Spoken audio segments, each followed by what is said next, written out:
Hello ವೀಕ್ಷಕರೇ, ಬಜರಂಗಿ ಕಾರ್ಯಕ್ರಮಕ್ಕೆ ಸ್ವಾಗತ ಸುಸ್ವಾಗತ. ವೀಕ್ಷಕರೇ, ಇಂದು ಸುಬ್ರಹ್ಮಣ್ಯ ಸ್ವಾಮಿಯ ಕಥೆಯನ್ನು ಹೇಳ್ತಾ ಇದ್ದೀವಿ.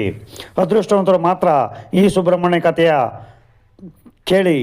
ಈ ಕಥೆಯನ್ನು ಯಾರು ಕೇಳುತ್ತಾರೋ ಜನ್ಮಗಳ ಪಾಪಗಳು ಮತ್ತು ದೋಷಗಳು ನಾಶವಾಗುತ್ತವೆ. ವೀಕ್ಷಕರೇ, ಕಥೆಯನ್ನು ಹೇಳುವುದಕ್ಕಿಂತ ಮೊದಲು ನನ್ನದೊಂದು ಸಣ್ಣ ವಿನಂತಿ. ದಯವಿಟ್ಟು ವಿಡಿಯೋನ ಲೈಕ್ ಮಾಡಿ ಮತ್ತು ಕಾಮೆಂಟ್ನಲ್ಲಿ ಜೈ ಸುಬ್ರಹ್ಮಣ್ಯ ಸ್ವಾಮಿ ಅಥವಾ ನಿಮಗೆ ಇಷ್ಟವಾದ ದೇವರಿನ ಹೆಸರನ್ನು ಬರೆದು ದೇವರಿಗೆ ನಿಮ್ಮ ಕೃತಜ್ಞತೆಯನ್ನು ಹೇಳಿ. ಈಗ ಕತೆಗೆ ಬರೋಣ. ಪೂರ್ವಕಾಲದಲ್ಲಿ ಮಲ್ಲಾಪುರ ಎಂಬ ಒಂದು ಚಿಕ್ಕ ಹಳ್ಳಿ ಇತ್ತು. ಆ ಹಳ್ಳಿಯಲ್ಲಿ ನಾಗಪ್ಪ ಮತ್ತು ಲಲಿತಾ ಎಂಬ ಬಡ ದಂಪತಿಗಳು ವಾಸಿಸುತ್ತಿದ್ದರು. ಅವರು ಕಾಡಿನಲ್ಲಿ ಸಿಗುವ ವನಮೂಲಿಕೆಗಳು ಮತ್ತು ಕಟ್ಟಿಗೆಯನ್ನು ಸಂಗ್ರಹಿಸಿ ರಾಜ್ಯದಲ್ಲಿ ಮಾರಾಟ ಮಾಡುತ್ತಾ ಅದರಿಂದ ಸಿಗುವ ಹಣದಿಂದ ಜೀವನ ಸಾಗಿಸುತ್ತಿದ್ದರು. ನಾಗಪ್ಪ ಮತ್ತು ಲಲಿತಾ ಕುಮಾರಸ್ವಾಮಿಯ ಭಕ್ತರಾಗಿದ್ದರು. ಮಕ್ಕಳು ಇಲ್ಲದ ಕಾರಣ ಅವರು ಬಹಳ ಭಕ್ತಿ ಶ್ರದ್ಧೆಗಳಿಂದ ಕುಮಾರಸ್ವಾಮಿಯನ್ನು ಪೂಜಿಸುತ್ತಿದ್ದರು. ನಾಗಪ್ಪನು ಪ್ರತಿದಿನ ಸುಬ್ರಹ್ಮಣ್ಯ ಸುಬ್ರಹ್ಮಣ್ಯ ಎಂದು ಹೇಳುತ್ತಲೇ ಇರುತ್ತಿದ್ದರು. ಕೊನೆಗೆ ಅವರ ಭಕ್ತಿಗೆ ಮೆಚ್ಚಿ ಸುಬ್ರಹ್ಮಣ್ಯ ಸ್ವಾಮಿಯು ಅವರಿಗೆ ಒಂದು ಪುತ್ರ ಸಂತಾನದ ಭಾಗ್ಯವನ್ನು ಕರುಣಿಸುತ್ತಾನೆ. ಕೆಲವು ತಿಂಗಳ ನಂತರ ಅವರಿಗೆ ಒಬ್ಬ ಗಂಡು ಮಗು ಜನಿಸುತ್ತಾನೆ.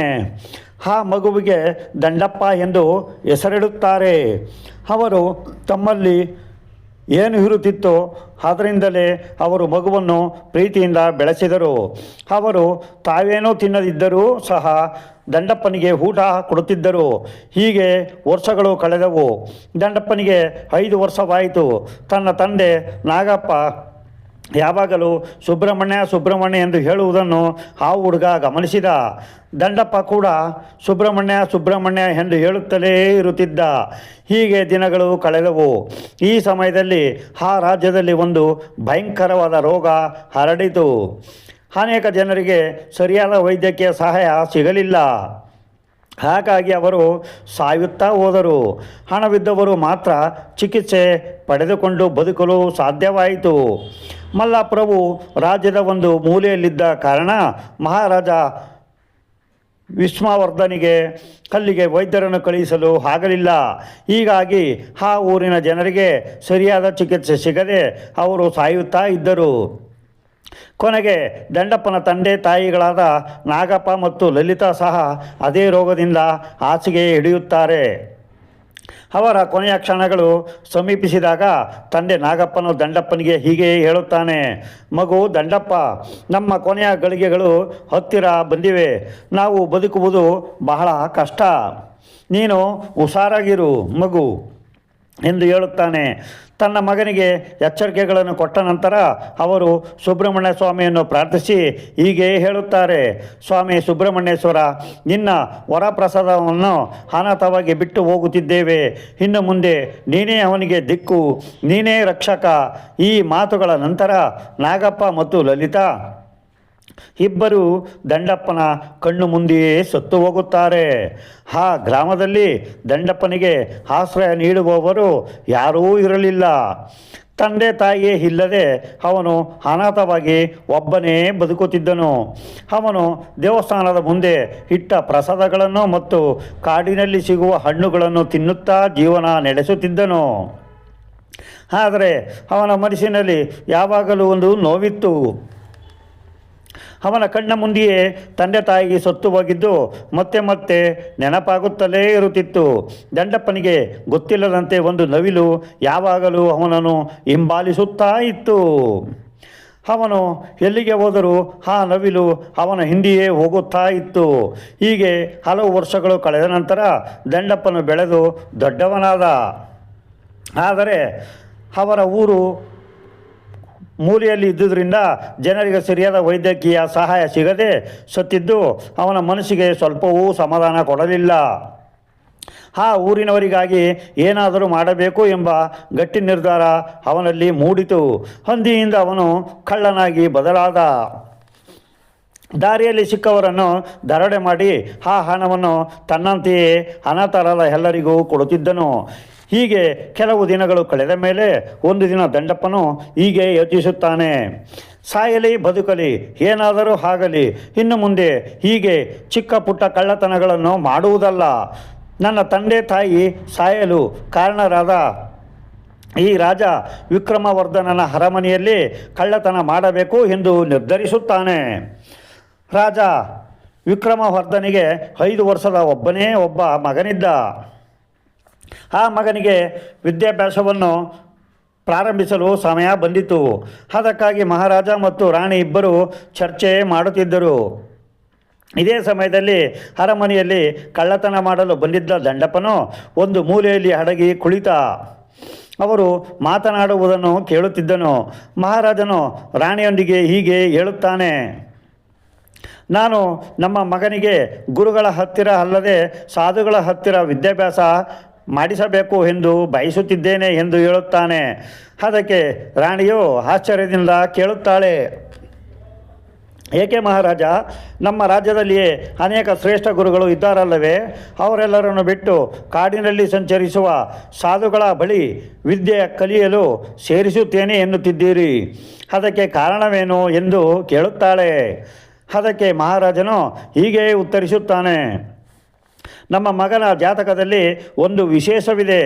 ಅವನು ಸಾಧುವಾಗುತ್ತಾನೆ, ಇಲ್ಲವಾದರೆ ಮಹಾರಾಜನಾಗುತ್ತಾನೆ ಎಂದು ಇದೆ. ಆದ್ದರಿಂದ ಅವನನ್ನು ಒಬ್ಬ ಸಾಧುವಿನ ಬಳಿ ಸೇರಿಸಿ ವಿದ್ಯಾಭ್ಯಾಸ ಮಾಡಿಸಿದರೆ ಅವನು ಶ್ರೇಷ್ಠ ಸಾಧುವಾದರೂ ಆಗಬಹುದು. ಒಂದು ವೇಳೆ ವಿಧಿ ಬರಹ ಆಗಿದ್ದರೆ ಅವನು ಜೀವನ ಪರ್ಯಂತ ಶ್ರೇಷ್ಠ ಮಹಾರಾಜನೆಯೇ ಹಾಗೆಯೇ ಉಳಿಯುತ್ತಾನೆ. ಮಹಾರಾಣಿ, ನಾನು ಕೇಳಿರುವಂತೆ ನಮ್ಮ ರಾಜ್ಯದ ಹತ್ತಿರದ ಕಾಡಿನಲ್ಲಿ 4 ಜನ ಮಹಾಸಾಧುಗಳು ಇದ್ದಾರಂತೆ.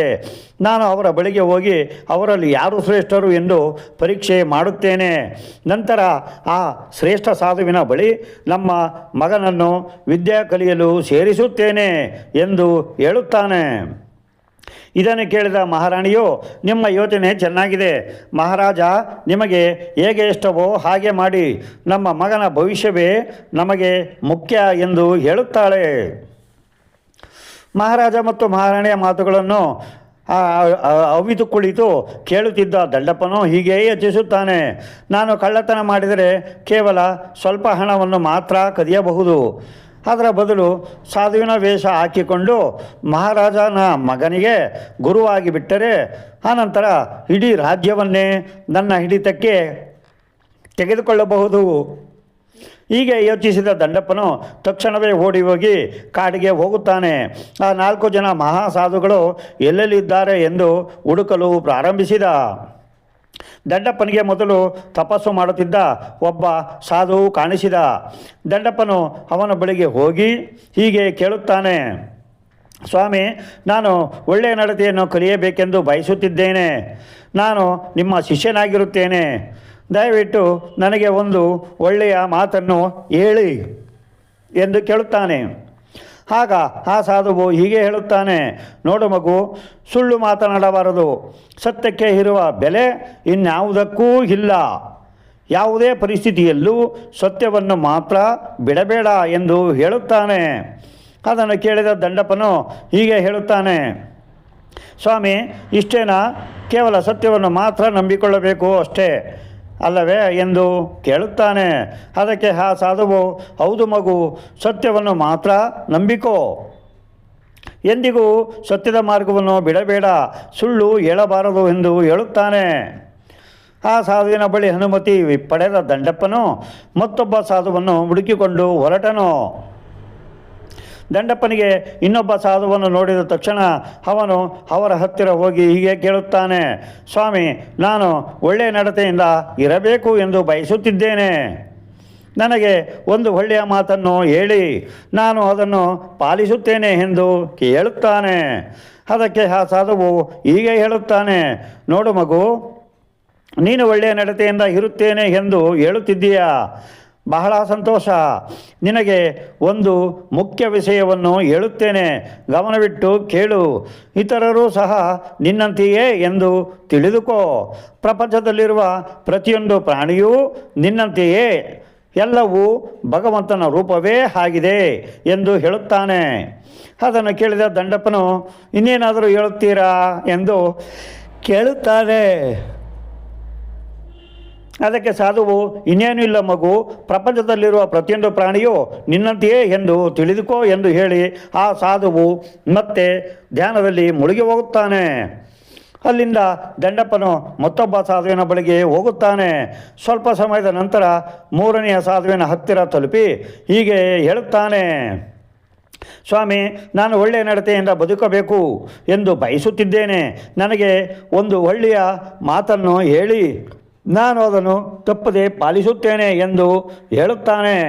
ಅದಕ್ಕೆ ಆ ಸಾಧುವು ಹೀಗೆ ಹೇಳುತ್ತಾನೆ, ಮಗು, ನೀನು ಒಳ್ಳೆಯ ನಡತೆಯಿಂದ ಇರಬೇಕು ಎಂದು ಬಯಸುತ್ತಿರುವುದು ಬಹಳ ಸಂತೋಷ.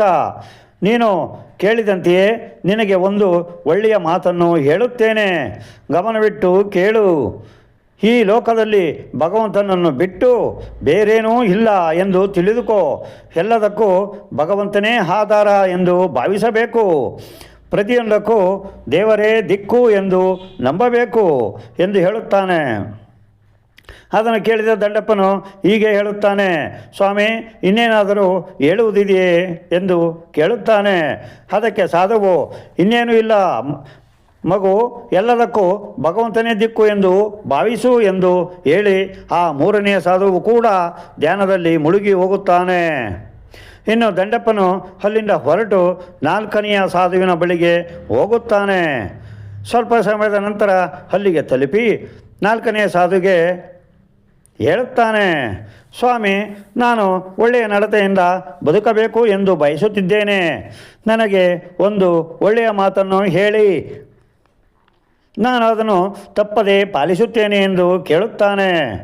ಅದಕ್ಕೆ ಆ ಸಾಧುವು ಹೀಗೆ ಹೇಳುತ್ತಾನೆ, ದಯೆ ಇರಲಿ ಮಗು, ಈ ಭಗವಂತನ ಸೃಷ್ಟಿಯಲ್ಲಿ ಪ್ರತಿಯೊಂದು ಪ್ರಾಣಿಯ ಬಗ್ಗೆಯೂ ದಯೆಯಿಂದ ಇರಬೇಕು.